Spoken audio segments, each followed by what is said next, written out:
Olá, tudo em paz, tudo certo? Professor Josi, Literatura Brasileira, equipe Dascalos. Vamos bater um papo sobre o conto O Espelho, de Machado de Assis. O Espelho, esboço de uma nova teoria da alma humana. Meu querido, aqui está um conto de Machado de Assis, publicado em 1882. Um conto que, do ponto de vista do enredo, vamos encontrar aqui uma conversa na qual 5 amigos debatem questões de elevada transcendência. O que é isso? Que tipo de assunto é esse? A contar também por uma informação de que esses amigos possuem entre 40 e 50 anos, eles estão discutindo questões em função de uma vasta experiência de vida.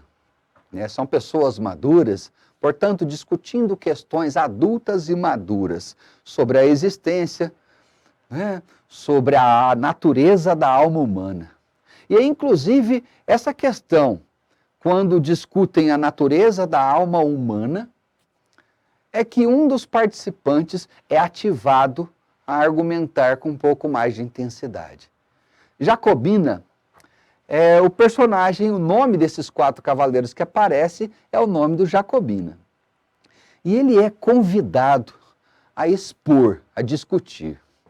No entanto, o narrador deixa indícios de que ele é uma pessoa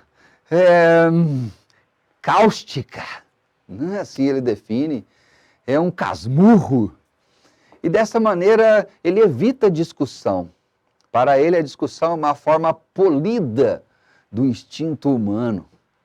Mas, sob algumas condições de que ninguém o interpelaria, de que ninguém o atrapalharia ao raciocínio, ele começa a argumentar a favor de uma tese.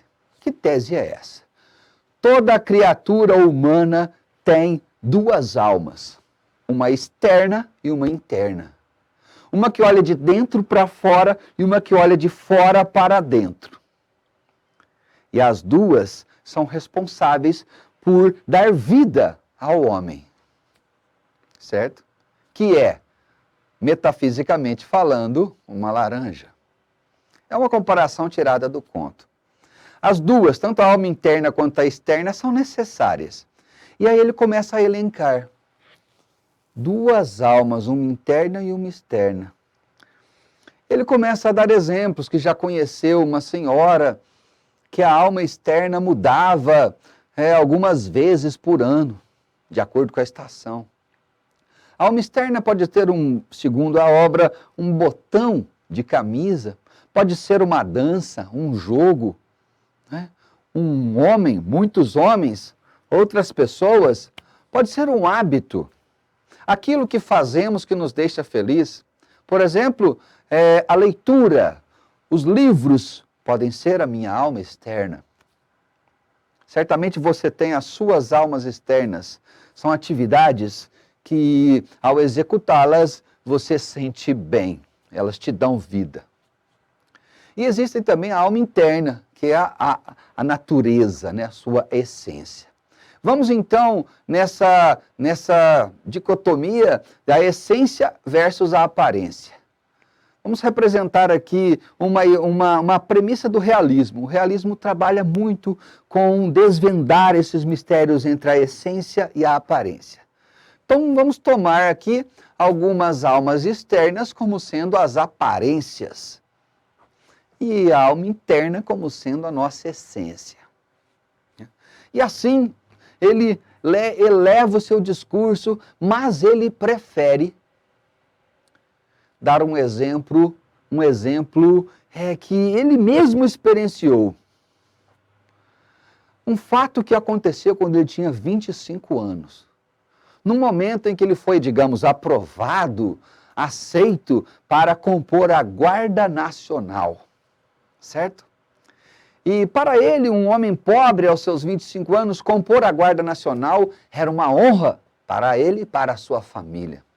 tanto que ele foi aplaudido, e com a ajuda de amigos, dos próprios familiares, compraram uma farda, e na hora que ele vestiu, ai, a mãe de Jacobina se desfez ali, né? Ficou feliz em ver o filho agora em um cargo como aquele de alferes. Tanto que foi alferes para lá, alferes para cá, que a família elevou o seu ego, elevou a sua figura externa, que é a farda, que é o seu cargo. Não somente essa família mais próxima, mas o núcleo familiar também do seu parentesco é relatado no conto, como por exemplo a figura da tia Marcolina, né, que ao ficar sabendo aí, ela inclusive solicita para que o seu sobrinho passe um tempo com ela, né? Lembrando que a tia Marcolina é viúva, né? Viúva do capitão Peçanha. E não é que ele foi para o sítio da tia, foi para o tio da dona Marcolina, sua tia Marcolina, mas ela pede o seguinte: meu querido, venha e traga a farda. E ao chegar para lá, ao chegar no sítio, faz com que ele vista a farda e o trata como alferes para lá, alferes para cá. Ela, os de casa, os criados, os escravos ali presentes, né, como aqui relata, começam a tratá-lo com muita bajulação. Ela foi capaz até de transpor uma mobília antiga, né, totalmente suntuosa, um espelho. Ela tira esse espelho da sala e leva para lá o quarto do Jacobina. Não era necessário, mas ela fez.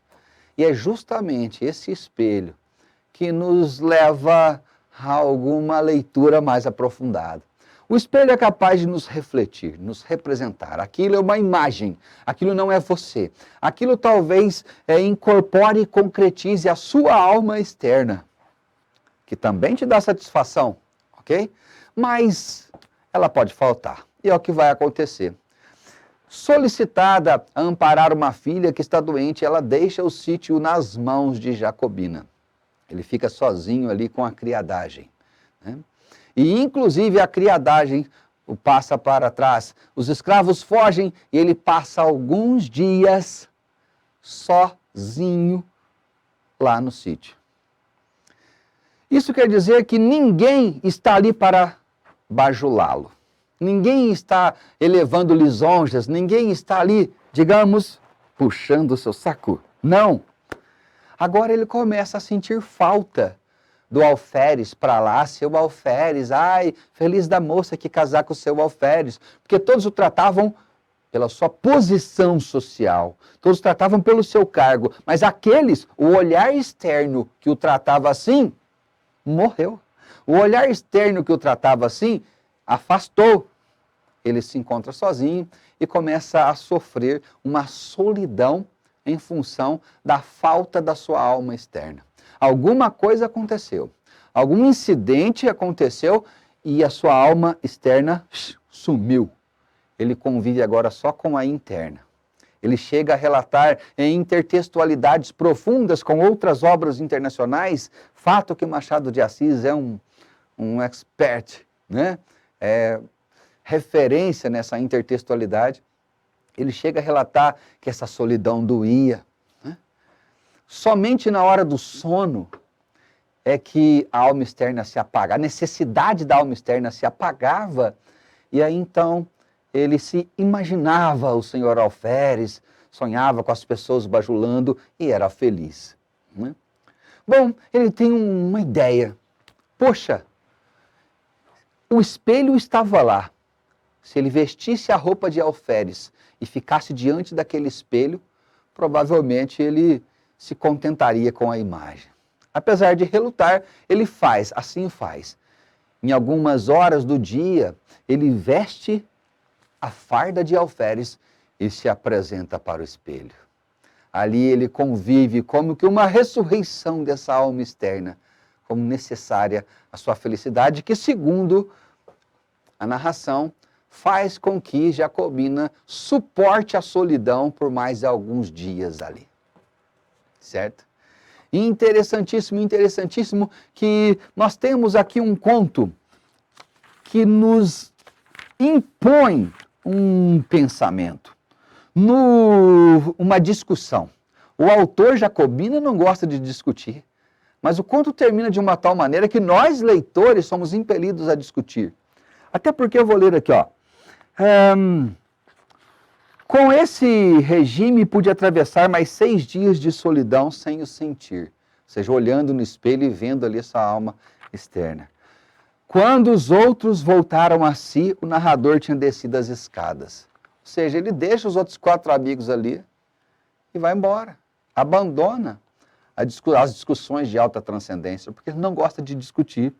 Ok? Isso nós podemos compreender como um convite ao debate conosco, como leitores. Tá? O narrador sai para que possamos discutir. Afinal, Jacobina não discute. E do mais, para ele a discussão, lembre-se, é a forma polida do instinto do homem. E eu fiz aqui um esqueminha para vocês, olha só. Eu tenho aqui o homem, Jacobina, que ao receber o título aí da Guarda Nacional, transforma-se no Senhor Alferes, ok? E esse Senhor Alferes passa a ser o papel social deste homem. O olhar externo está aqui, ó, como a sociedade me enxerga, ok? Como a sociedade, o que eu sou para a sociedade, o alferes. Há um ponto da narrativa interessante que ele diz assim, o alferes matou o homem. Como se a alma externa matasse a alma interna.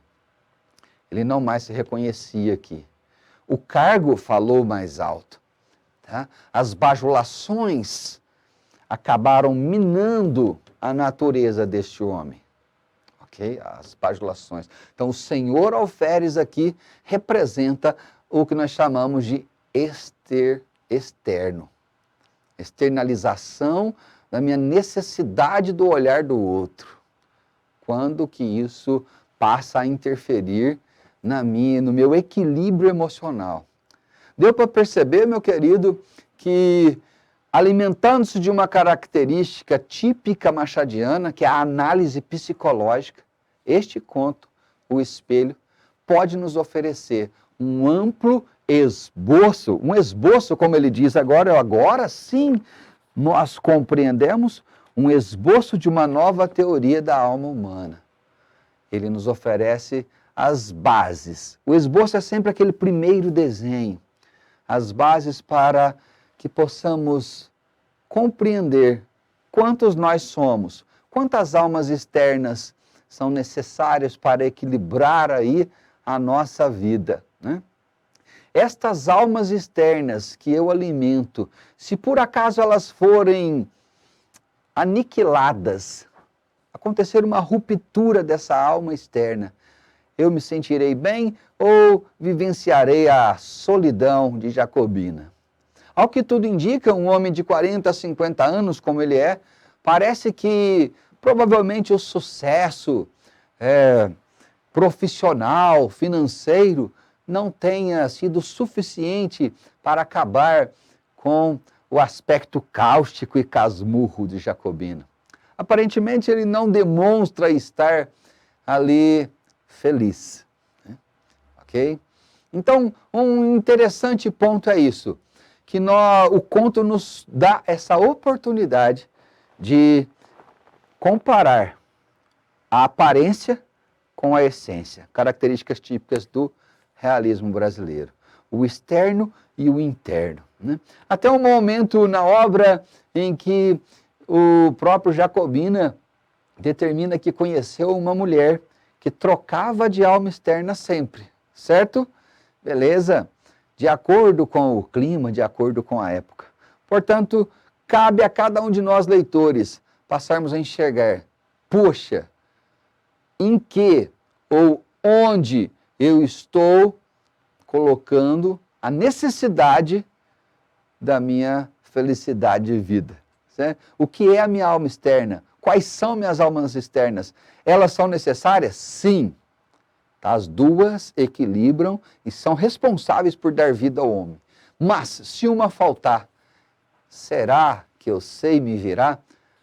Será que em que espelho eu precisarei me amparar para suportar mais alguns dias? Interessante Espero que este ponto da obra colabore com outras e outras discussões a respeito deste conto O Espelho. Fiquem em paz, estamos aí, jamais encerramos a análise literária. Mas espero, junto com vocês, poder discutir cada vez mais essas questões de alta transcendência. Valeu, um fraterno abraço, tchau!